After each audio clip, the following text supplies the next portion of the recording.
I decided I wanted to pivot again, and my friend was in lending. And during COVID, we all remember how the rates dropped. And he said, Amanda, I really think you need to get into lending. So I actually jumped over to conventional lending first, which is different than hard money, even though they're both lending. And I will get into those differences in a minute. But I totally, unbeknownst to me at the time, got swooped up in those like huge LOAE hires of originators who were just basically doing refis. I think in 1 year, I did two acquisitions. Everything was a refinance. I mean, I remember getting refinancing someone into a 10-year for 1.99. Like it was insane. I felt like Santa Claus, actually. I was saving people money left and right.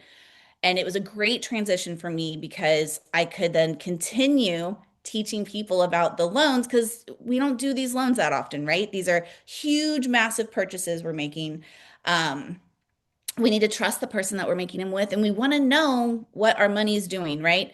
So again, that teaching segued into lending. Well, about a year and a half into conventional lending, we actually moved to Texas for my husband's job. He's a race car mechanic. I know, way cooler than my job. But we were out in Dallas for about 3 years, and ironically, I said that word again. Um, my old boss from Audi Beverly Hills was working for Easy Street in Orange County, and he found out that I was in Dallas and Easy Street was hiring boots on the ground in Dallas. And I talked with him about what hard money was. I already knew like non-QM and whatnot, but I was doing VA, FHA, conventional, like primary residence stuff, jumbo loans, that kind of stuff. And after talking with him about like what hard money was, wanted to make sure we weren't going to jail, first of all, because it's once you hear about it and kind of know what it is, you're like, this is way too easy. Um, I jumped over to Easy Street and I've been with them for almost 5 years now and I love it. The relationships I build, it's different than conventional lending because I'm working with investors who are buying more than one house in a year. So I'm getting to work with like a family of people. Like I'm part of a team, all investors, they get their teams lined up, their lender, their title, their insurance, their contractors, that type of stuff, wholesalers, agents, and I'm part of that team. So it's like I have all these little families across America that we just all do business with each other, and it's great. I love it. I really don't think I'm going to be doing anything else, and hopefully Easy Street just keeps me on because I really love working for this company specifically. And hard money is just, I don't know, once you get into it, and we are going to get into it, you realize just how easy it is. So yeah, what I can do now is Fantastic. oh, are you there, Linda? Yes, I'm here. Fantastic, Amanda. Thank you. Go right ahead. I didn't want to interrupt. I just wanted to give you feedback, let you know you're doing fantastic. Welcome, everyone, to our Hard Money webinar. It's a pleasure to have you with us. Let us know where you're joining us from as well. And if you have questions about hard money, share them with us as well, and Amanda will answer them after she finishes her presentation. Yes, yeah. I kind of steamroll a little bit, but I will break this up, okay? Because we are going to talk about three different products that we have. One is our Easy Fix, which is going to be your rehab product, okay? I'll get into how you can use that, but it's a bridge loan, it's a short-term loan, it's purchase and rehab being put together, and that's like your what you would use if you're going to do rehab. Similar to that bridge loan, we have a build loan. It's a little bit of a different structure, but also very similar. So I'll segue into that. But in between those, I will pause for questions on the rehab stuff. Okay. Then I'll get into the build stuff real quick. And since it's very similar to the rehab, it'll be a little shorter. And I'll pause for questions on build stuff. And then I'll get into DSCRs, which are the 30-year products that you're using for rentals. For burring, if you've heard of that. If you haven't, I'll get into that. Don't worry. But I'll discuss the DSCR loan and then I'll pause for questions on that too. So I'm going to have little pause sections, but I will wait till I'm done because I usually answer almost everything unless you're asking something super specific. Okay. So first thing is, what is hard money? Um, People look at that. I have heard the weirdest things. Obviously, I haven't been in hard money for like 30 years, but 5 years is a pretty solid chunk of time. And I think the stuff I hear is like the older stuff. I mean, there was a time when, even reverse mortgages were frowned upon. And now when you look at reverse mortgages, you're like, oh my God, those are actually really great. And they've just gone through so much, market placement and advancements and progression, that I think sometimes, like maybe old hard money people think about, like, oh, that's only for people with bad credit, which is not the case at all. We want to make sure you have good credit too. Okay. So little things like that. If you've ever heard anything, we're going to snuff those out right now. And hard money is basically loans that you're getting, financing that you're getting, but we're not hover parent hovered by Fannie and Freddie regulations. Okay. So the number one thing that I like to hit is that we don't consider DTI, debt to income. Okay. And if you've ever purchased a primary residence and used a conventional lender, you know that DTI is very, very important. And it's one of those very stringent thresholds that you have to pass in order to even be pre-qualified to know if you can have the house, afford the house, or how much house you can afford. Okay. So we don't look at that. You might call us like asset-based lending. Okay. We're looking at the home. We're looking at the location of the home. We're looking at the market of the home. We're looking at the borrower. We work with first timers, but hey, do you have experience? Cool. Maybe we can get you higher leverage. Things like that. What's your credit like? What are you going to be doing with with the house? Does the project make sense? Are you buying it for the right price compared to how long it's been on the market? We do a deep dive like that and let you know all that kind of stuff. If we see any red flags, if we think the location is bad, if we think it's too rural, we want to make sure you're successful. So we're deep diving into that. We're not looking at your income. We're not looking at your taxes, thank goodness. I never have to look at a Schedule E ever again. We're not looking at your pay stubs. Are we looking at your bank account? Yeah, we want bank statements. We want to make sure that you have enough for, whatever you get approved for, 10% down, 15% down, what the case may be. We want to make sure you have a little bit of padding for reserves. But that's it in terms of financials. Okay, so getting rid of DTI is huge. If anyone, especially, I swear there's so many 1099 in California. Everybody's working for themselves, which is beautiful to see. But even if you're not a 1099, you can imagine if you're a full-time investor, you don't have normal income, right? You don't have normal taxes. And even if you did have normal taxes, your write-offs probably make it look like you make less than you actually do make, which can be extremely frustrating when you're trying to qualify for houses. So we just cut that out entirely. And I think that's huge. So yeah, so we're not having to look at that qualifier. It's more based on the borrower and the asset and the game plan. Okay, especially for the rehab, the short-term fix and flip loans. Um, the DSCR loan also doesn't look at DTI either, which is really nice too. It looks at rental income and your mortgage out and what that ratio looks like for profit margins and stuff like that. So that's huge. The next thing that I like to go through is why would you use this, right? Because it's all about money, right? Like how much does it cost to do this loan? Is it worth it? Oh, Amanda, well, I've got like 200 grand in the bank. I could totally put 10% down by myself. So why would I use this loan? Okay, well, let's get into, well, not 10% down, you'd be financing then, but say you could just like, especially in California, we have a lot of people looking at like Oklahoma, Texas, North Carolina, Florida, other places that are maybe a little bit more palatable. So they're like, I could just buy this cash.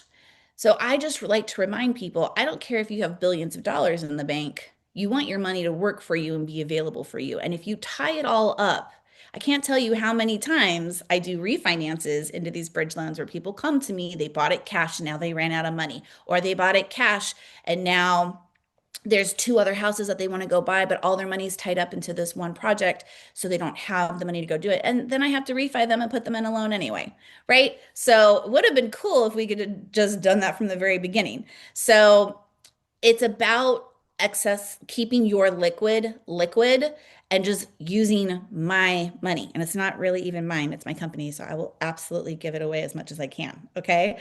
But then it's also maybe you just don't have the capital, right? Maybe you don't have millions of dollars in the bank or hundreds of thousands of dollars in the bank, and you just have enough for 10 or 15% down. And we're also financing rehab. Cool. So now you don't have to worry about that either. So whether it's you have a ton of money or you don't, you're utilizing someone else's money to free up yourself for other opportunities. So that's why I think you should use us. Also, we do deep dive for you. So when you send me something, I pre-look at it. I've been here long enough. I know what my underwriters want to see, but they will come back and tell me, "Hey, this has been sitting on the market for 8 months and there's been no price reduction. Our investors like overpaying for this." Isn't that great to hear? Wouldn't that be amazing to just turn around to the seller and be like, "Hey, my lender literally told me I'm paying too much for this, so let's negotiate." That's a huge getting ahead of the purchase price and negotiating. But also, we're going to look at the location. We're going to turn around and say, "Hey, this isn't emotional. I know you really want to get this house because it's your first one, but it's across from a graveyard and next to a 7-Eleven. I don't think this is going to work for you, man." And we'll let you know, "Hey, there's no back end value support on this. We kind of need you to make money so you pay us back, right? We want to set you guys up to be successful because once this loan closes, we really don't want to have to worry about you. And we really don't want to have to foreclose on a house because we're not in the business of taking people's houses. We're in the business of keeping the money going, right? So that's my spiel on what is hard money and why should you use it. And I think those are great reasons and resources. So I'm going to dive into the easy fix, which is the rehab loan first. Okay. So this loan, and they call them bridge loans because they're little short-term 6 to 12 month loans that's bridging you from the front to your exit. Okay. These aren't 30-year amortized products. It's an interest-only product. There's no prepayment penalty. And we're handling up to 90% of the purchase price and your rehab together in total cost. Okay. So obviously that's a great leverage to get 10% down. Draws are your rehab is on draws. So just in case, I like to cover this base because some people don't know that when you close on these types of loans, you are not just given cash. Okay. You could go buy the new Hellcat and we would never hear from you again. Okay. So these are on draws. So think of them as reimbursements. Okay. We're going to hold this money back for you. And as you start completing, which is another reason why we make sure you have reserves, we don't want you cash poor at closing. We want to make sure you have some money to get started. As you start drawing, you can turn around and say, "Hey, Amanda, I need you to like fill up my well again because I need to finish the bathrooms now." And then you put in your draw request. We don't have, because all the hard money lenders can all be a little different. We don't have any per se restrictions. You're not on a schedule. You don't have to take a certain amount of draws. If you have the liquidity, you could finish the whole thing and just do one big draw at the end if you wanted to. So it's on your schedule, which is nice and flexible. But yeah, that's how draws work. So you're not just getting a bunch of money. We hold it and then we reimburse you as you go along.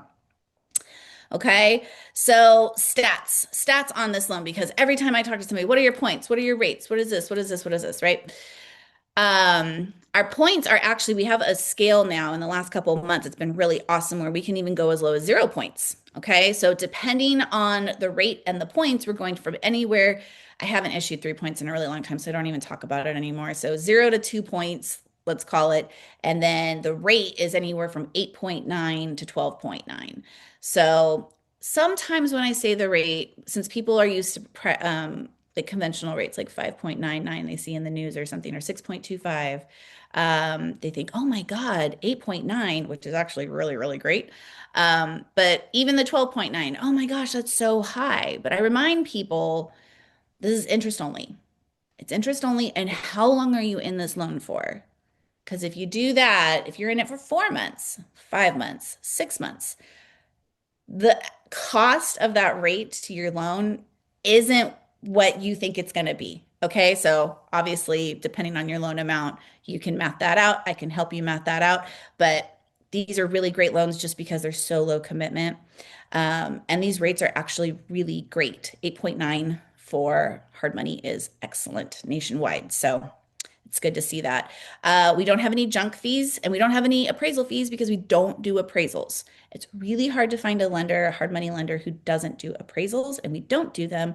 We underwrite at the front of our loan. We check the ARVs, we cross-check exit strategy, and that's how we're setting the value of the home at the end when the rehab is finished. Okay, we're looking at comps in the area, just like you are.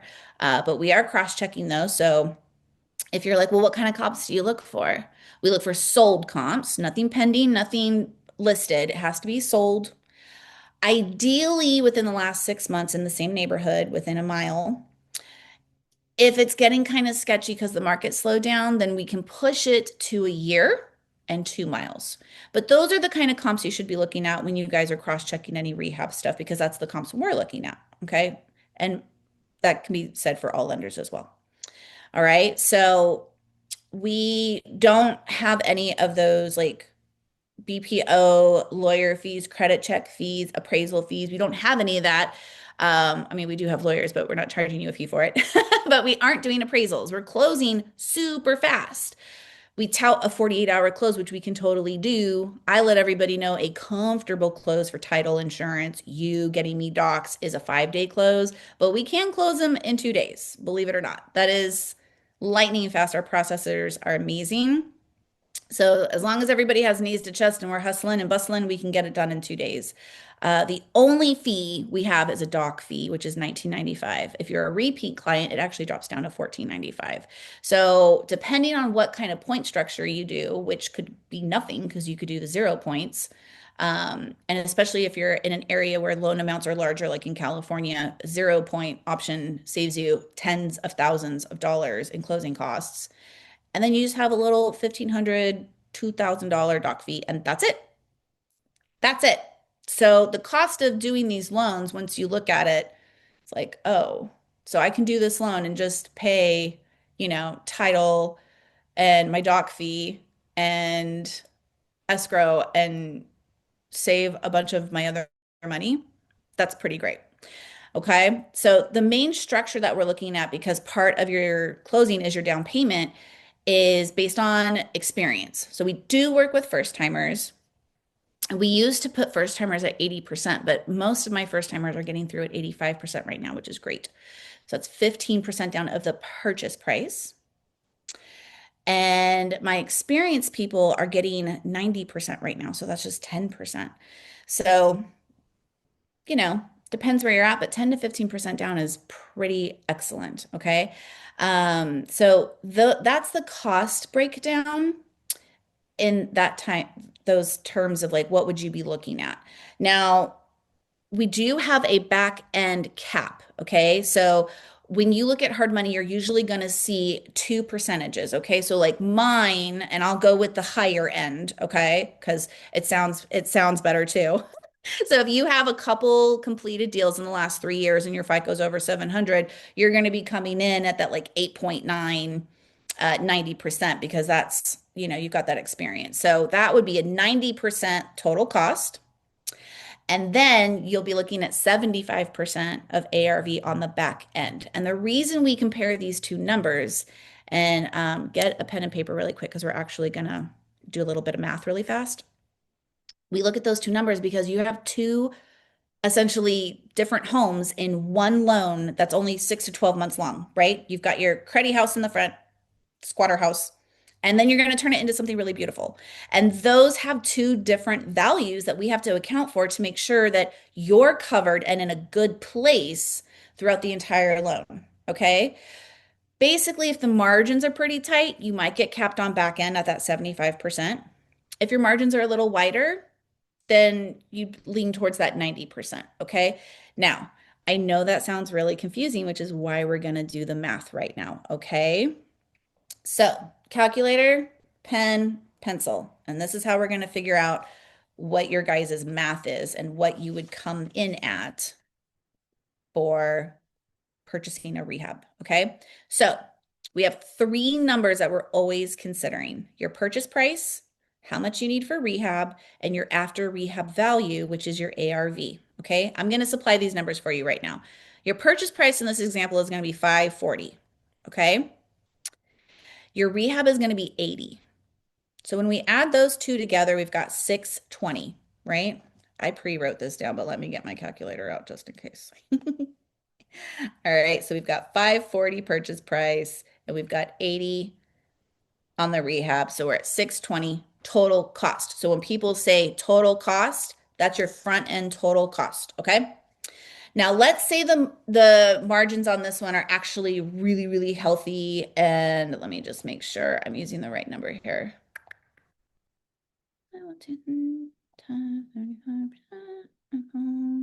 Yes. Okay, so let's say in this scenario, your ARV is 775. Okay. I'm going to be giving you two examples of ARVs. Okay. So we've got our front number, which is our total cost number of 620. We've got our back number of 775. Okay. We've got two piles. The front number, 620, I want you guys to take 90% of that, okay? And 90% of that is $558,000. This is how we're figuring out your loan amount, okay? And how much and essentially how much you'd be putting down. So we're at 558, okay? Then we're gonna look at that 775 and we're gonna look at 75% of that. So 775 times 75%, and we're at 581, 250. Okay, that's 75%. So we've got 90% of 620, which is 558 over here, and we've got 75% of 775 over here, which is the 581, 250. In this game, the lower number wins. Okay, so in this game, your margins are wide enough that your 90% number is winning, which means you're only putting 10% down of that 540. Okay, so 10% of that 540, your points if you have any, your 1995 doc fee, title escrow, that's your down payment. Okay, you just add all those together, and that's how much you figure out your down payment is. The other cool thing is figuring out your monthly payment because you want to figure out your holding cost, right? Well, this is super easy. All you do, so let's say you got that 8.9%, that sweet 8.9. Your loan amount was 558, right? In this scenario, because the 90% won. 558 times 8.9% is 49,662.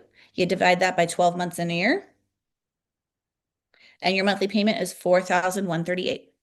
So that's how you can figure out your holding costs. Oh, I'm only going to be in the loan for like 2 to 3 months because I'm going to sell it or refinance when I'm done. And it's like just an easy cosmetic, bath upgrade, flooring, paint, call it a day. That's how you can figure that out. Okay. Now, say the margins are a little tighter. This also helps you know if your margins are even tight. Because sometimes we can look at numbers and be like, oh, it's great. And then you line it up and you're like, oh, well, I want the 90%, so maybe I don't want this deal. Honestly, at the end of the day, when people ask me, is this a good deal or not? I'm like, what is your time worth? How long do you think you're going to be in this? And then you make that call, right? Like sometimes people only make 20 or 30 grand, but they work 2 months on it. I mean, that's not bad. I would do that, but some investors wouldn't do it.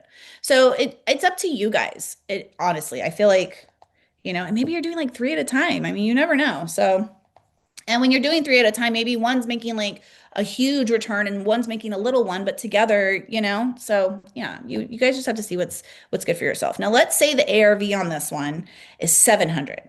Okay.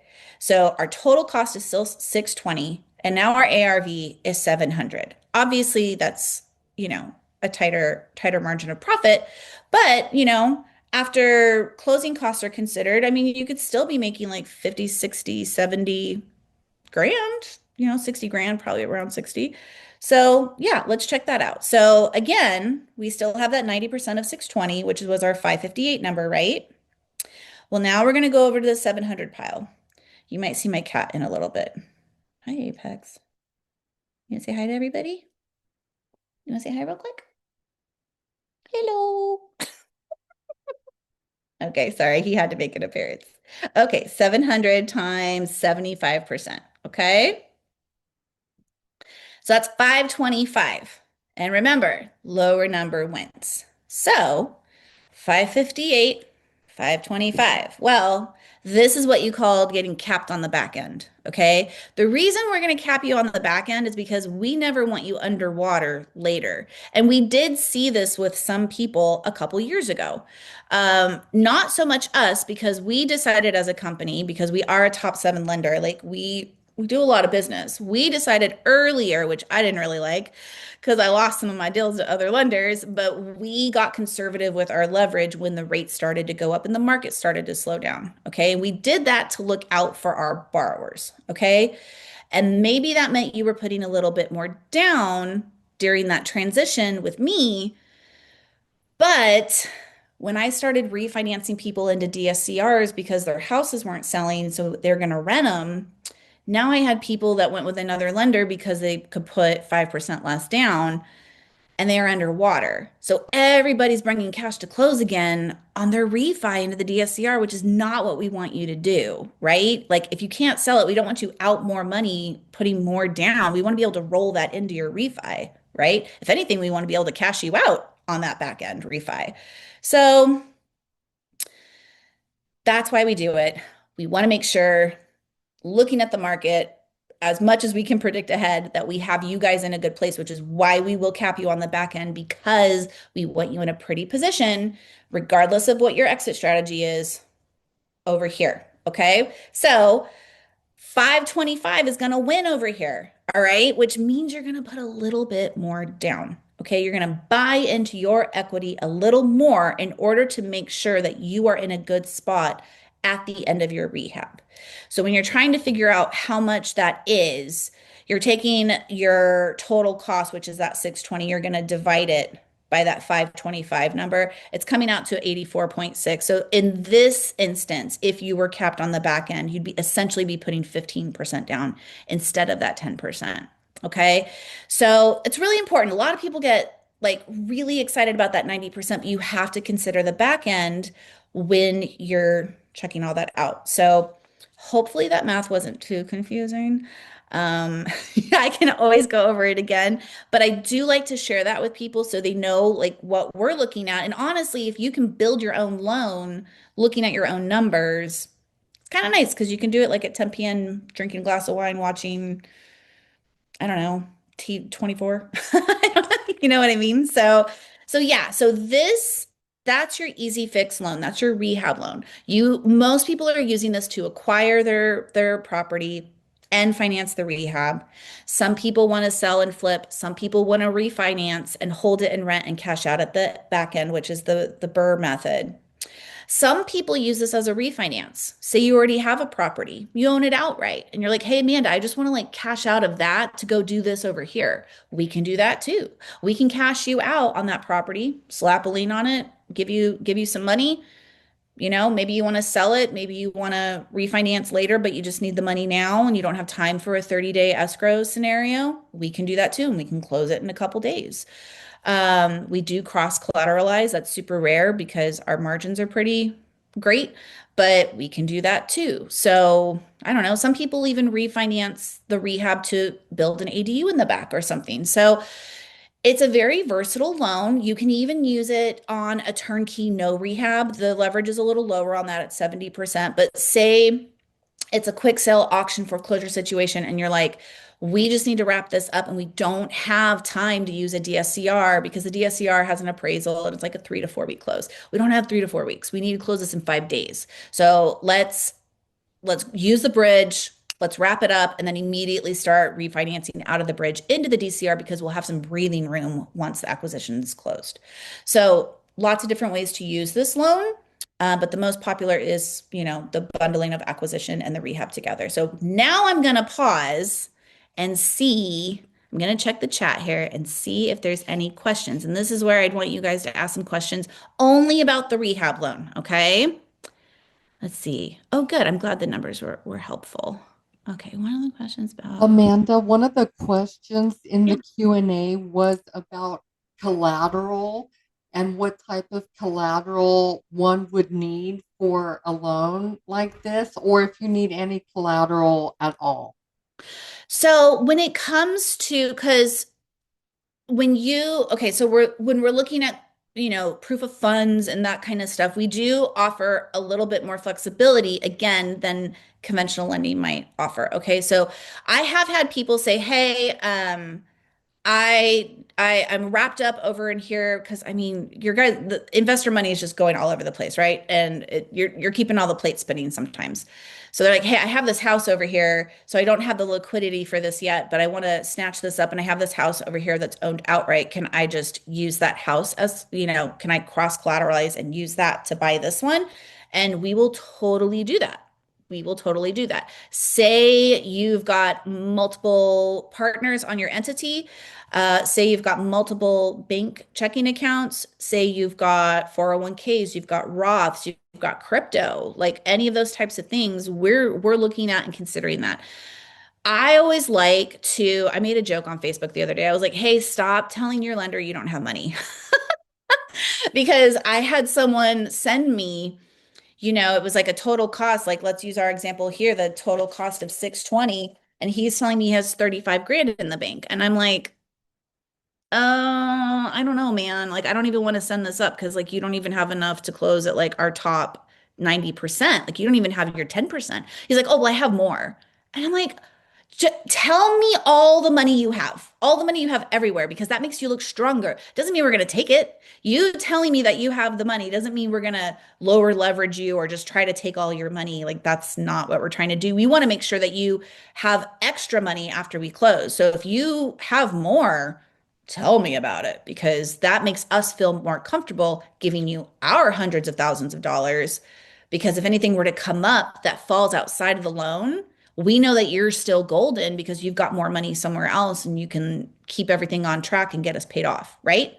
So always tell us how much money you have and then where it's at, because then I can help you get ahead of what we need. So, for example, I'm doing one right now. And the girl said, hey, I have a cleaning business. I have like a dry cleaning business, and I want to use that bank account. I want to close in that entity, and I want to use that bank account for my proof of funds. Well, obviously, that bank account is in a company name. And it was a different company name that her real estate entity was. Because LLCs, I mean, some people make an LLC for every project they do, right? Some people have tons of them. And I said, that's fine. We can totally use that one. We just need to see the operating agreement for the cleaning business to know that it is your cleaning business. You're on it. And then we can use those bank statements. Totally not a big deal. Same with partners in entities. Say there's 5 people, they're all going in equally.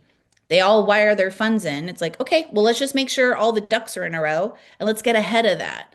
Say you want to use a gap lender. That is absolutely something you need to get ahead of, because does this gap lender want a second lien? Are they just doing a JV agreement? Are they on the entity? Are they off the entity? You have to remember that we see a lot of fraud. I know you don't see a lot of fraud. So when I start asking for extra docs, you go, Amanda, you're being paranoid. I'm like, the heck I am. I'm like, we see it all the time. Was it Baltimore just had a huge sting this last year with like dozens of people and companies and wholesalers busted, and it was this huge fraud ring. Like, it's happening all the time. So we just have to make sure you're not, a drug dealer and that we can just source all the funds. And I know it's a little annoying, but we can get ahead of it when you talk to your lender about where your money is going, or coming in from, or if you're using collateral or whatnot. So that was a really long answer, but hopefully that helped you with proof of funds, because I know that that's a big thing for borrowers. So let me see what else is on here. The monthly payment. Oh, yeah. So the math for the monthly payment is you're going to take your loan amount. So remember when I was doing all that math with like 90% total cost, 75% ARV, and we were deciding which one was going to be your loan amount?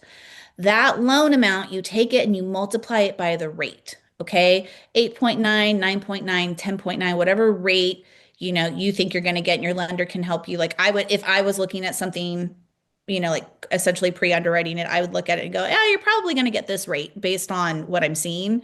Um, you take that loan amount, you multiply it by the rate, and then you divide it by 12 months in a year, and that's your monthly payment. Okay. Let's see, are you paying the monthly payment until you sell at the ARV? So you're paying the monthly payment until you just pay off the loan. And you're either going to sell it or you're going to refinance it and hold it to rent it. Okay.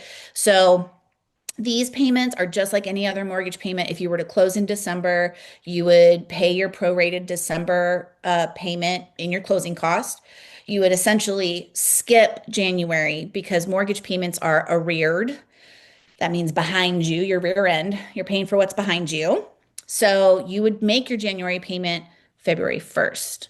Okay. And you're going to make that payment until you're out of the loan. Now, say you need more time. Say you're in a place where it snows. And so, like December through March, your rehab gets kind of held up. Contractors are hard to come by, etc. Holidays, what have you. And you call me and you're like, Amanda, I need another month or two. We just listed it, but obviously it's going to take at least 30 days. If it sells tomorrow, it's going to take 30 days to close. So we have extension options, 3-month chunks for 1 point. You can use them a couple times. Sometimes there will be a come to Jesus talk where it's like, hey man, this is your third extension. I think you need to refi. I think we need to give ourselves enough time to refi. Let's see if we can cash you out. Because sometimes you might need to pivot just depending on what the market's doing and where you're at. So yeah, you just make your payment until you pay it off. What if the equity is high, but the credit score is really low? So we just have minimums. So the credit minimum on the rehab bridge loan is 620. If you're a repeat borrower, we can get to 600. But of course, we want your score going higher, not lower. But 600 to 620 is the minimum for the bridge loan. And then on the DSCR loan, the minimum is 640. But if you are doing cash out, I tend to notice that the qualifying gets easier, more frequent at 660 plus, and these are mid scores, okay? And don't go off of what Credit Karma tells you. Credit Karma is giving you your score for like credit card approvals. Mortgage FICOs are always lower than what Credit Karma is going to show, just so you guys know, just a heads up.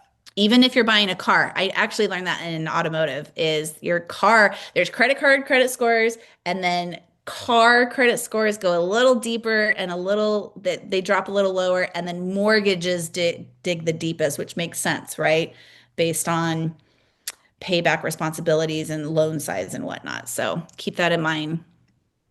Let's see here. Do-do-do.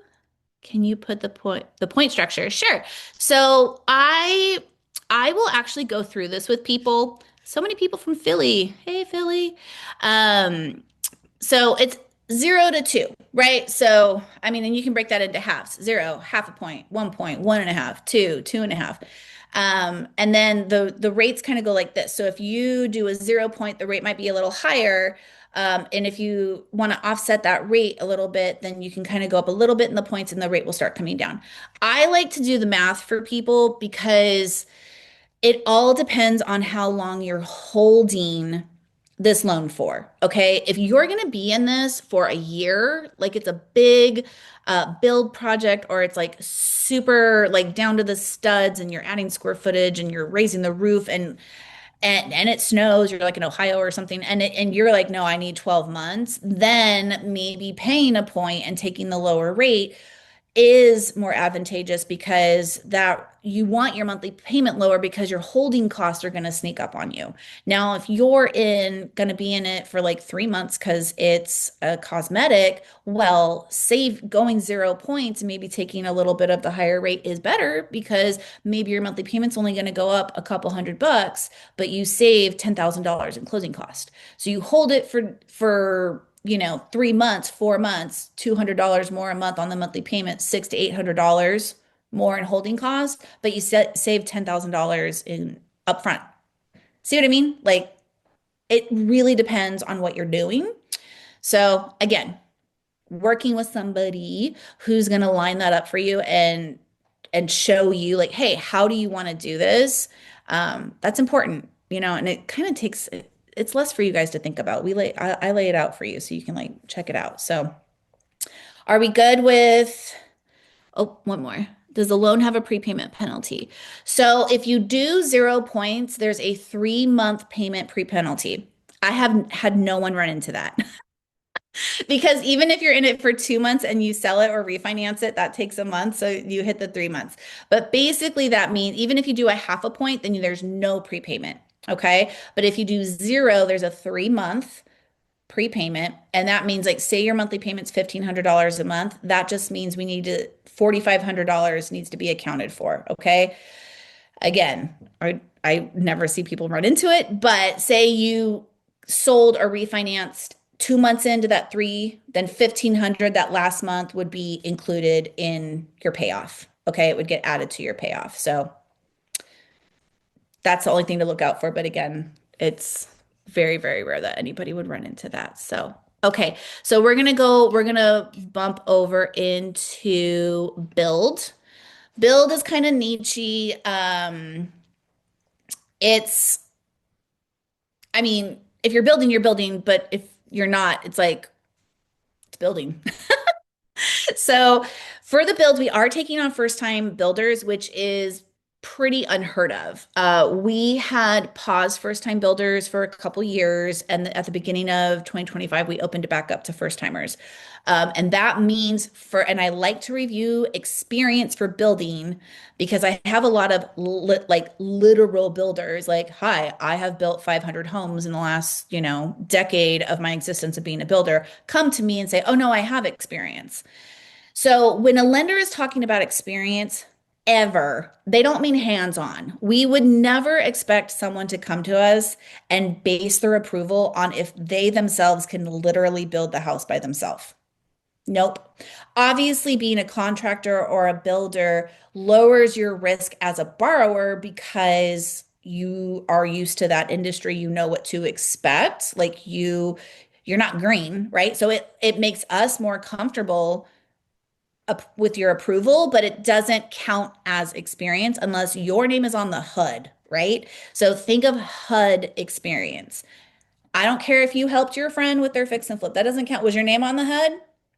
Were we gonna come after you if payments weren't made? Was your neck on the line if this failed? Okay. And that's the experience we want to see as success. Yeah, I was on the HUD, my neck was on the line, and I successfully exited this project. Beautiful. Now, if you don't have any experience, that's fine too. It's just we're just deciding on, 15% down, 10% down. It's just a leverage situation. So when you're talking about build, if you are a builder and you come to me and you've never been on the HUD for the homes that you're building, you're still a goose egg. And I know that sounds crazy, but I hope I explained why. Okay. But it doesn't matter because we are working with first time builders. So, building is, I can get into the math of that too. But I'll probably save that just because I don't want to take up too much time on that. But if you are only buying land, you're like, hey, I'm going to buy this plot and I'm going to build on it in like a year. You need a commercial lender for land only.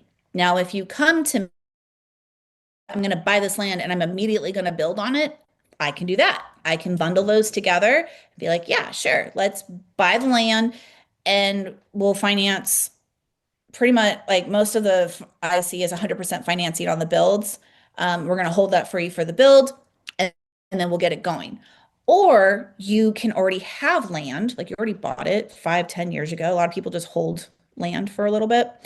And you can come to me and say, I already own it.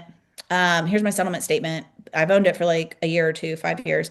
And now I'm ready to build on it. And then we will only finance the build. And it'll be a refi because you already own the plot, but we'll refinance it and do the loan for the build cost. Okay. So we don't do like, hey, Amanda, I work for this company and we build like neighborhoods. We want to build 50 houses. We won't do something that large. We will consider shared wall townhouses up to 10 units, but mainly we're doing like, single family, duplex, tri, quad, one or two at a time. Okay, so think of us for building as more like smaller scale. If you're trying to build like a 50 unit apartment complex, we're not going to do that. That's a different type of lender, but we will do those smaller type situations. A lot of people, especially in San Diego, are doing like ADU buildups in the back. They'll buy a property up in the front and they'll build like 5 ADUs in the back. We see that a lot, and that is something that we would consider for build. So that's also something if you're thinking about doing that, it's great. And I see a lot of people doing it. They'll rehab the front house, they'll build an ADU in the back, and then they refinance for if they're on the same lot line within the same plot, then that's a two unit. So then they refi as a two unit, and now they've got two rental properties that they set up through their bridge loan, and now they're in their DSCR renting those two units out. So that's kind of cool too. I've also seen people take basements and make essentially like the top house and the bottom house, and now it's a duplex because they have their separate entries and walls. So you can turn a single family into a duplex by finishing basements and stuff like that. So I've seen people do that as well. That's all I'm really going to touch on build, unless there's anybody who has any specific question about that. Let's see here. Is there origination fee on these loans? There is if you want their one to be, Jason. We go like 0 to 2 points on origination. So, um, I mean, depending on how long you want to hold the home, usually people are going for the 0 point option. But it's kind of a scale with the rate. So I just break that down for people based on their numbers and whatnot. But we do offer a zero origination right now.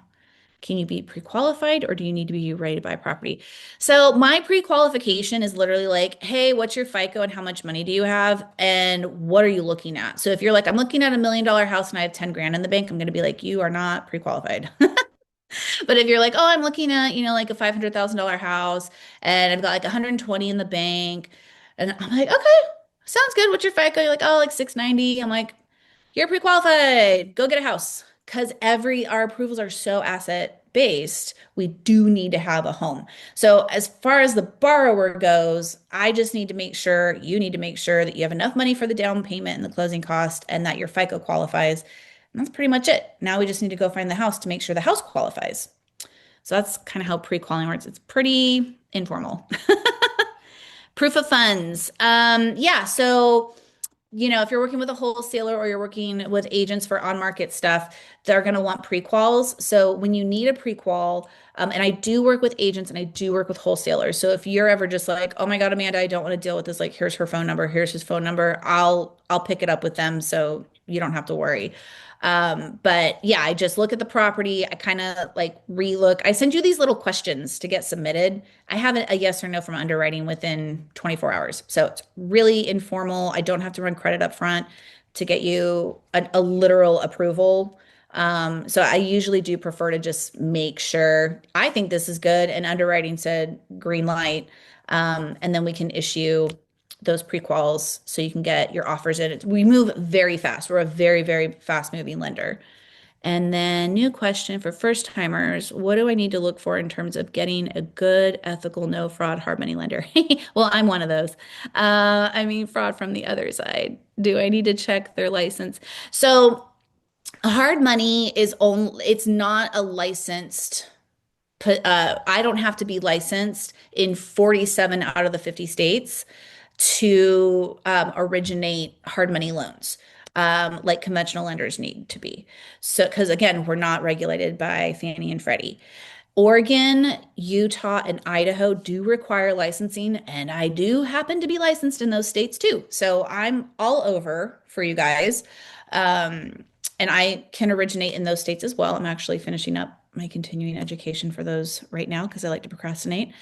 When it comes to, because this is a sales job at the end of the day, and not all lenders are created the same, and not all account executives, loan originators are created the same either. And I run into it a lot. I make the joke that I might not say the prettiest things, but they're the real things. Um, I had here's a story. I had a repeat borrower. I was like, hey, you can't cash out until 6 months. He had just finished building and he wanted to rent it. And I was like, you can't cash out for 6 months, but you're at 4 months right now. So let's give this 2 weeks. Let's start because we're a lender that can actually start your refi before 6 months as long as you're closing at 6 months. Let's start at 4.5 weeks. So we have plenty of time. And if we finish processing early, then we'll just set closing for like that day one of 6 months. And he goes, okay. Well, then I follow up with him in 2 weeks to get it going. He goes, oh, Amanda, I found someone who could do it now. And I'm like, how? And he's like, oh, he said, But now he's saying he can't do the right level. And so I start hearing the things. Oh, now he's saying this, and now his tune is changing, and this, that, and the other. And I'm like, okay. And he's like, well, can you match the rate? And I go, send me the term sheet so I can just see what, he like lined up for you, because a lot of people don't know to look for buy downs and stuff like that. They're like, oh, I got a 4.5. And I'm like, you're paying 10 points for that. Don't do that.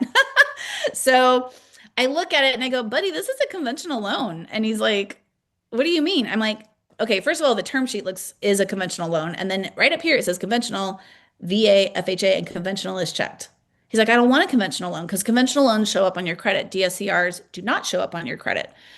And I'm like, well, this is what it is. So he told this guy to earn his business just totally lied to him about everything. And what a lot of they'll do is they'll lie and then you're in it, right? You did the appraisal. You're 3 weeks in, so you just stick it out and they earn your business that way. And I don't really think that's fair. But what I tell people to look out for is if it sounds too good to be true, it probably is. Oh, 100% financing. I'm like, please don't fall for that. So if it sounds too good to be true, it's too good to be true. So I think when you have conversations with people, you'll get the vibe, right? Like humans have that spidey sense. You'll get the vibe.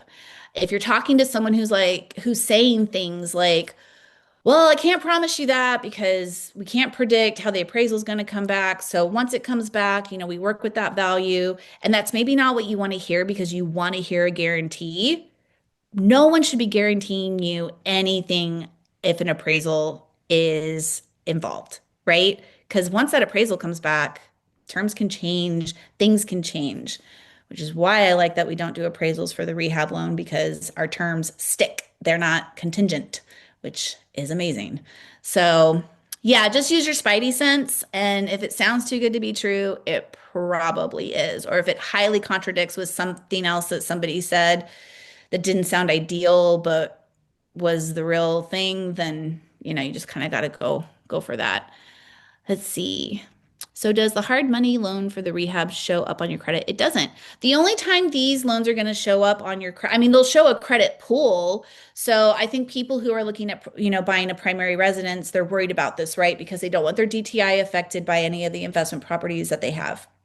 They don't want those to show up as mortgages because that'll affect their DTI until they can write them off, which takes time. So if you have like a rental and you have 2 years worth of rental records, that can be expunged from your DTI on a primary residence purchase. But sometimes we just don't have time for that, right? So these don't show up unless you stop making your payment.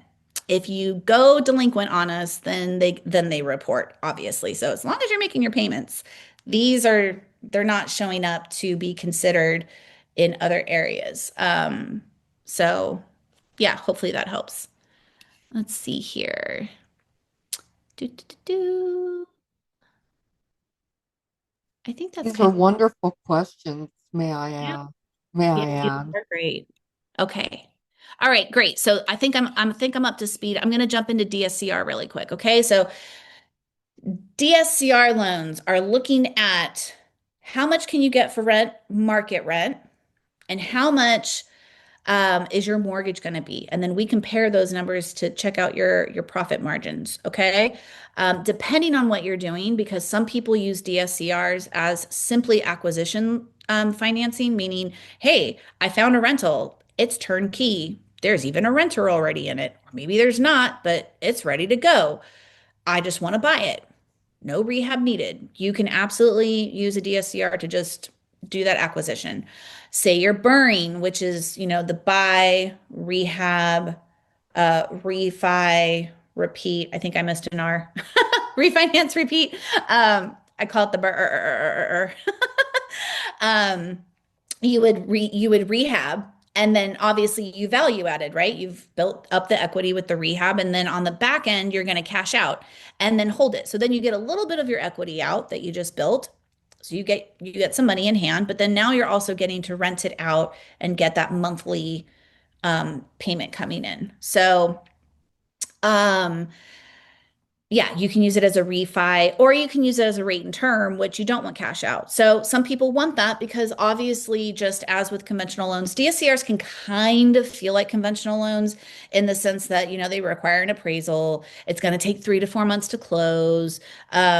The appraisals are, they're scrutinized to like we don't want slumlords, right? So they're scrutinizing on a VA, FHA level. I always remind my people who are coming out of flips, are the batteries in the CO2 detectors? Are all the light switch panels on? Like the paint better not be chipping on the front porch. Like this needs to be perfect for these appraisers. They do scrutinize pretty deep. And we want these appraisers to go in and out with no fixes. We want to get these wrapped up as soon as possible, right? So you can use them for just a rate and term. Some people choose to do that because the pricing is better. A 60, if you just do a rate and term and you did a value add and you're just paying off your loan and rolling in your closing costs, you might only be at like 60, 65% LTV. Well, that pricing, you're going to get a pretty good rate on that because you're not maxing your leverage out, right? You're still going to get a good rate on the 75, 80 if you're asking me, because honestly, I mean, I'm pricing people at 6.75, 6.8 all day, every day right now, and that's with barely any buy down. So when I mention buy down on the DSCR for us, for Easy Street, that's your origination for that loan. So origination on the bridge loans is like that 0 to 2 point thing, where it's just a percentage, if any, off the loan amount. Origination on the DSCR is if you want to buy down the rate. And you don't have to. You could do a zero cost rate if you want. It's called a par rate. And depending on what you're doing, because obviously, if you're doing cash out, you want as much cash out as possible. So you don't really want to buy down the rate that much. But if you have the room to buy it down and you don't want to refi anytime soon, making that investment is good. And that's something I will help you with. That's literally why I'm the professional on this. So I've had people be like, well, what if I buy it down 5 points? I won't let you do that. I'd be like, why would you do that? Like, let's look at an interest only option because we do have a 10-year interest only, last 20 years fully amortized option. We have a 5/6 arm. We have the fully amortized. We have a whole bunch of different options when it comes to the DSCR. And I'm going to be here to talk sense into you because it's one of those things that I get like really love doing for people is showing them their return on investment on buy downs of rates to see if it makes sense. Tons of people have different expectations and exit strategies and plans for DSCRs. Okay. Some people get into DSCRs because they wanted to sell the house and it sat for a year or it sat for 6 months. And it's like, I got to get out of this bridge. Let's just rent it for the next year or two. If you're going to do that, I'm not going to put you in a five, as I always do a scale down 5, 4, 3, 2, 1 prepayment penalty. It's like 5% of payoff in the first year. Then it goes 4, 3, 2, 1. The 5, 4, 3, 2, 1 has the best pricing, but I'm not going to put you in that if you only want the house for 2 years, right? So I'm going to put you in a 2, 1. So it lines up. So with your exit strategy, you're not getting hit with a prepayment, right? These are why like discussing things and being a friend with your lender is important because you don't want any surprises. We don't want surprises with money. We want things to be boring and predictable with money, right? So we can look at different prepayment penalties based on your exit strategy. Some people want to just refi and own this home forever. They don't want to touch it again. So if that's the case, they're like, no, I do want to do a 2 point buy down because I'm at 6.8 right now, which I don't know if you guys have been looking at conventional loans, but a non-QM investment property rate being in the high sixes right now when a primary resident rate is in like low sixes is insane because normally a primary rate is like here and then a second home rate is here and then the investment property rates are here because the feds know that this is extra. They're trying to help you get your primary, but once you start doing extras, they're going to start making that more expensive, right? So us being so close together with a primary rate is actually amazing. Um, being in the eights, being like 2% higher than a primary was like the norm most of the time. So if we're half a percent or half a percent rate away, that's pretty impressive. So if you're like, no, I do want to buy it down, let's buy it down to like 6.3, and then you just set it and forget it, we could do that. And I would understand if you did that because that would be, you could set it and forget it. And you would never have to worry about the loan again because it would be in a nice solid spot for the rest of the way, no matter what the feds are doing with the rate. But it depends. And so we look at that. But yeah, that's easy. That's the easy rent one. That's the DSCR. There's different qualifiers for it. So we look at short term and long term. Um, if anybody has any questions about midterm rentals, a lot of people don't know about those, and I have one in Dallas. It's a furnished, it's a 3 month min, furnished, utilities included, all that kind of stuff. But midterms are considered short terms. So basically, if you're renting anything out for less than 12 months, that's going to be priced out as short term. A lot of lenders won't even touch short term, but we do. We also look at rural properties. So if you have cute little cabin houses in Tahoe or Colorado, and they're like on 10 acres because it's all about the nature, we're still going to look at that. So that's nice. A lot of lenders won't touch that kind of stuff. We have different DSCR qualifiers. Sometimes you don't need to break even. Sometimes you can be taking a little bit of a loss depending on what you're doing with the loan and still qualify. That is pretty cool because obviously we know that, maybe the first year you're losing $50 a month, but next year you're going to be fine. So, we look at a bunch of different things like that. And we have a lot of different structuring to help with that, depending on your plans for the rental. Let's see here. Are your rates fixed for rehab? Oh, yeah, yeah, yeah. That's just so the rate on the rehab is just that's what it is. But they are non-Dutch. So if you don't know what that means, non-Dutch means you're paying you're paying interest on the rehab as you draw it. So say your initial funding is the purchase of the home and that's it, and it's like $300,000. So your initial funding is 300 and we're holding like 60K back here. Um, that means you're paying interest on just that 300 until you make a draw. Say your first draw is 15 grand. Well, we add that 15 grand to the 300. So now you're paying interest on 315. And that saves you a little bit of money, right? Because if you don't make a first draw for the first month, then you're not paying on not using the draw money, right? So they're non-Dutch. So it's a fixed interest rate and then you're paying on your initial and then as draws get stacked on. So that's kind of nice to know. Boo, boo, boo, boo. Um, let's know. I think that's it. Does anybody have any questions about DSCR?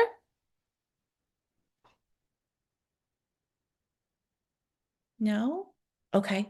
So, yeah, in addition to those three products, we also have other products. So, if there's any wholesalers on this call, if there's any realtors on this call, we have tons of uh, not products, what's the word? Programs. Thank you.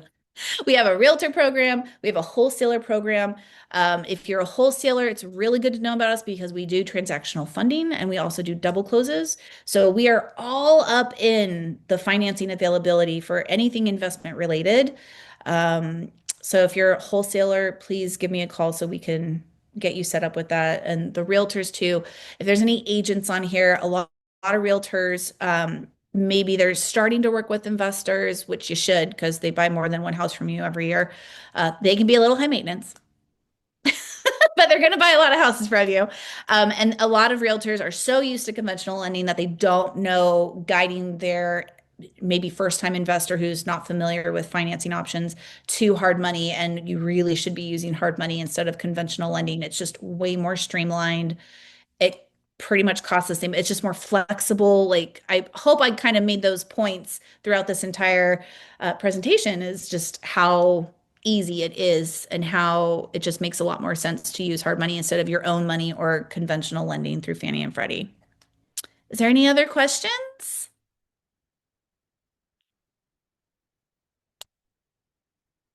You're welcome.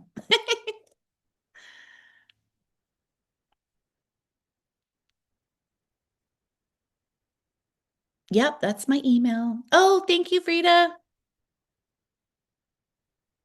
Yeah, I work from home, guys. I have a home office. I'm super lucky, super blessed for that. I wake up with my cats, make my coffee, and I just start doing loans all day. But I am available on the weekend. Just this morning, had one of my Florida guys be like, "Hey, let's go. let's go with this option. And I'm like, all right, get me these things because I love to start Mondays making my processors busy, trying to get things up and running. So, and we close things fast. If you come to me and you're like, oh, we've got like 30 days, I'm gonna be like, do we really? Do we have to? Can we close this by the end of the week? And that's another good strategy if you guys are looking at rehabs is if you have a lender who's really fast, you can undercut your offer and be like, I'll close this in 3 days. And that usually people who are selling these houses that, like their parents passed away and they were hoarders or it just got passed down or, we're having to move mom in with us because dad passed. I mean, there's just like so many different ways that you find these off-market properties, and some of them can be on market, but being able to say that you can close fast without an appraisal, that's huge. And you can absolutely use that to negotiate way more aggressive offers.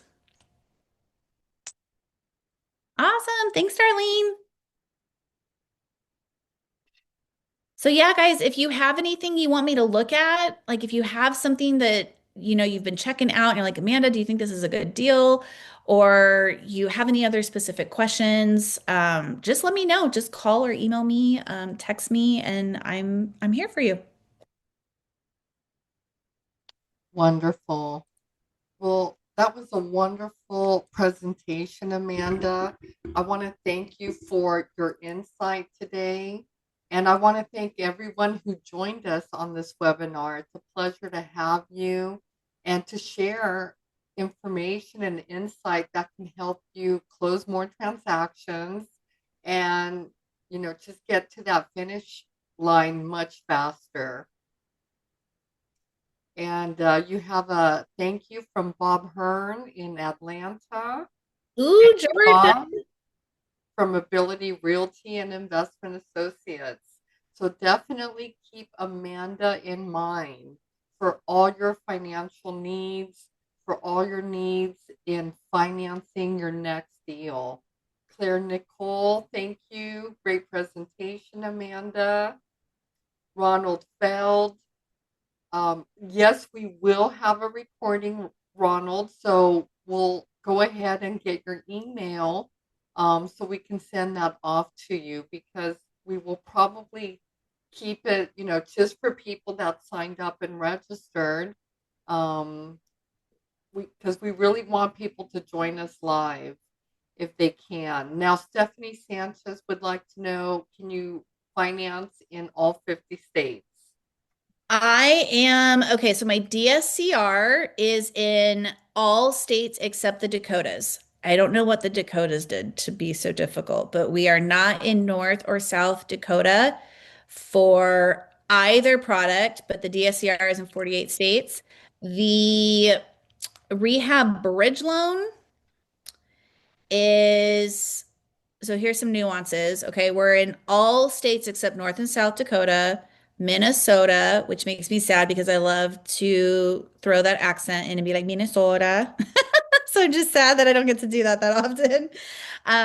Louisiana, and then there's a couple greater city areas that we're staying out of right now too for the rehab loan, and that is Chicago, Baltimore, St. Louis, and Detroit.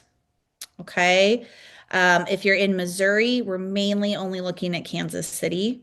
So those are the little nuances for the bridge loan. The bridge loan is extremely, since we don't do the appraisals, is extremely relevant. We really look at ARV. We really look at market standings for the rehab loan. These are short loans.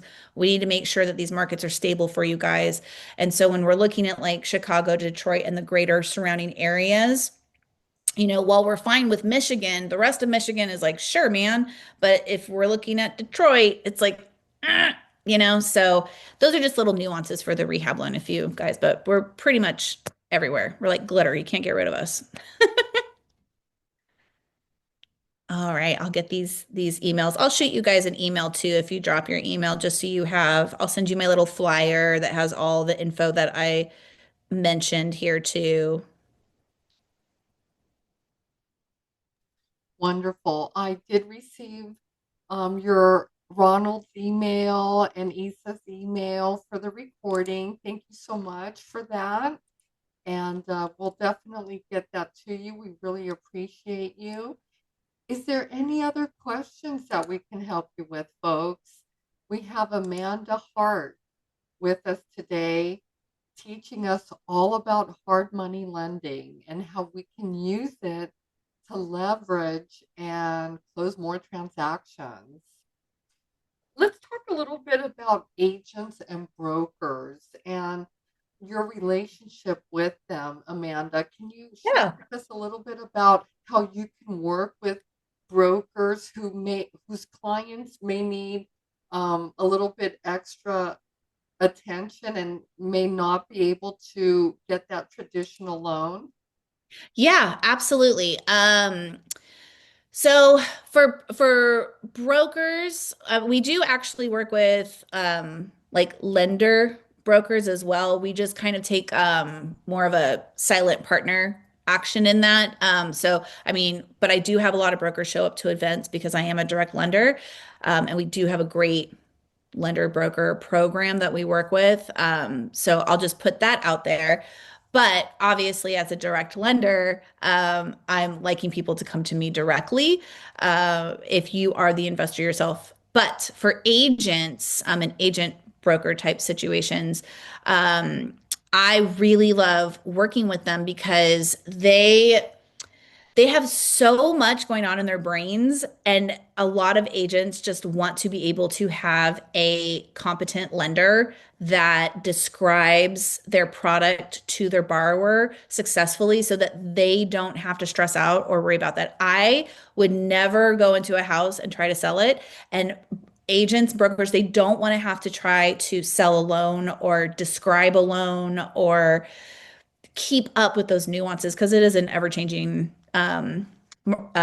industry anyway, right? So we're getting those partnerships where it's like three-way text, three-way email where the agent is always involved and kind of like making sure everything's up to speed, helping me with the borrower. We use this app to take pre-closing pictures, and a lot of the times the agents will go do that for the borrower so they don't have to worry about it, things like that. It's like you become this little family unit.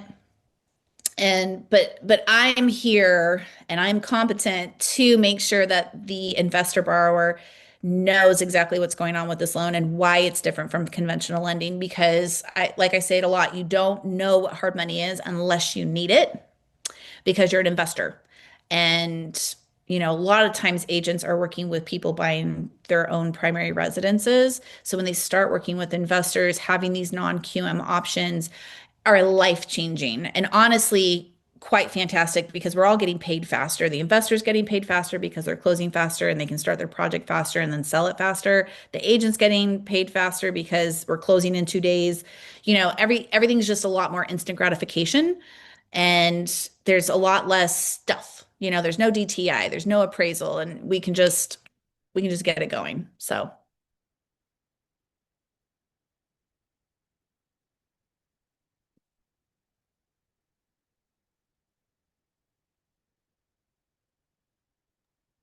any Wonderful. Well, again, Amanda, great presentation.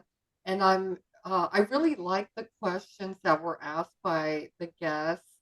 Um, really good questions, very advanced. So fantastic. Is there anything else that we can answer before we close up? And I did receive your emails. Isa, Stephanie, Bob, and Ronald, we have your emails and we will send the link. We'll just go ahead and send the link to everyone that's on here. Um, yes, I'm not sure how to pronounce your name, so I'm sorry if I'm butchering it, but Asia would like to know if you have a calendar link, Amanda, that you can share so she Yeah, can make an appointment. I don't. Sometimes I think like before we started the recording, Linda was like, "Do you have a PowerPoint?" I'm like, "I do," but I feel like when I throw that up, it's like you lose my face, and then I'm just reading a like bedtime story to you guys. I'm just reading what the slide says, and I feel like it's so informal. And I'm just like not very. tech. I'm not a tech person. I'm just like really hands-on with everything. So I don't have anything like that. Just email or text me. Honestly, I'm just a lot more personable with being on you know, I'm accessible. So just call, email, text me. I make the joke I'm fastest guns in the West, like especially when I lived in Texas, that was funny. But I am very, very quick on replying. I'm definitely not one of those people. I've run into my own. My husband just bought a business and we were getting a small business loan for it. And I was emailing like, hello, a week has gone by with no communication. I'm not that girl. Like you will hear from me very fast. Wonderful. Well, that's what we want because when we're dealing with real estate, time is of the essence, of course. That's a very famous phrase in this industry. Time is of the essence. Time is But money. yeah, especially when we're competing for great deals, it's Yep. you against 5, 10, 20 other people. And the Yep. ones who have their ducks in a row are the ones, who are more likely to end up getting that deal. So we definitely want to have everything in a row. We want to have everything set, including financing. So you should have a working relationship with someone like Amanda that knows what you're looking for, what type of loan you're going to be getting. And as soon as you find it, boom, you call her and she sets everything up so that you can present the offer as strongly as possible because you definitely want to make a strong offer. You only have one chance to make a good presentation. So you definitely want to make the strongest possible offer, which will include proof of funds, down payment, pre-qualification, and a letter from a private lender like Amanda. Amanda, what type do you offer letters or what type of pre-quals do you offer to your for your buyers? Yeah, we offer a prequel. So sometimes I know on market stuff is a little more like, okay, we need the prequel with the offer. Sometimes wholesalers are like, like if you work with New Western or something, I've had them just be like, oh, we just need it for the file, so they take it afterwards. But yeah, we do have prequels. If you were, because I know the weekends are really big for offers and going and looking at houses and this, that, and the other. And a lot of lenders are closed, like very 9 to 5, whatnot. The AEs are still working on the weekend though. So if you found something over the weekend, you like literally just calling or texting me, sending me the address, what you're putting the offer in under, because you might buy it under your personal name or you might put it under an entity name, and then what your offer is. So that's another reason why I don't do like a pre-qual because say, I can let you know like, oh, based on this much money that you have in the bank, you should probably be trying to get loan amounts around this much and no higher. I can let you know that. But when you turn in an offer, you're usually negotiating down, right? So, maybe it's listed for 425 and you want to offer 395. Maybe you want to offer 397. Maybe you have to go back and renegotiate. So I want to write these offer letters for the exact penny that you're offering. You don't want to turn in a prequal that's more than what you're offering because I mean the seller would look at that and be like, "No, I want I want the bigger number." So it has to be for the specific offer that you're doing. I work with a lot of agents where they're like, "Hey, we're looking at this range, so can you shoot me off three and these three numbers? That way, if we need to like renegotiate, we can just shoot it off, and I can do that too." I do want to look at it though because I do know most of the time what we'll say no to. And the last thing I would want you to do is put an offer in and then we say no to it once it's over to underwriting and then you're out. I always suggest putting in at least a 48-hour contingency for something if you're putting a large deposit down, especially over the weekend. It just gives you I just need 24 hours max to know if we're going to take it or not through underwriting. And I never want anybody losing any money. So if you want to put in a 3-day close offer with a 2-day or a 24-hour contingency for back out, so you can back out, I suggest that too. So now if we get you pre-approved through underwriting in the very beginning, full send, right? But again, just quick conversation, especially once we're getting to know each other, we'll very quickly fall in line with a habit of how we do things. It becomes very militant after a while, and it's just like bing, bing, boom. But while we're getting to know the system and each other, just calling me or texting me or emailing me to review things is super helpful. Perfect. Frida would like to say, Amanda, your professionalism and integrity shines through. Oh, thank you. I try. What a wonderful comment, Frida. Thank you so much. Well, folks, we really appreciate you being here. We hope we answered all your questions about hard money. We will send a replay out to everyone here so they can review this recording. I know there was a lot of information. Amanda, you made it so easy and fun to learn about financial financial concepts, which sometimes can be a little bit overwhelming. Yeah. Well, good. But as we know, finance is the foundation of every real estate transaction. So we need to have access to funding, and we should have everything set before we even make any type of offers. So definitely give Amanda a call. Her phone number is 661-755-2182. And her email is Amanda at easystreetcap.com. Thank you again so much, everyone, for attending this webinar. Amanda, would you like to say anything before we close up? I'm good. Thank you guys for having me. Wonderful. Well, thank you again, and we will see you on another special webinar very soon. Thanks, everyone. Have a great weekend. Bye, guys. Bye bye.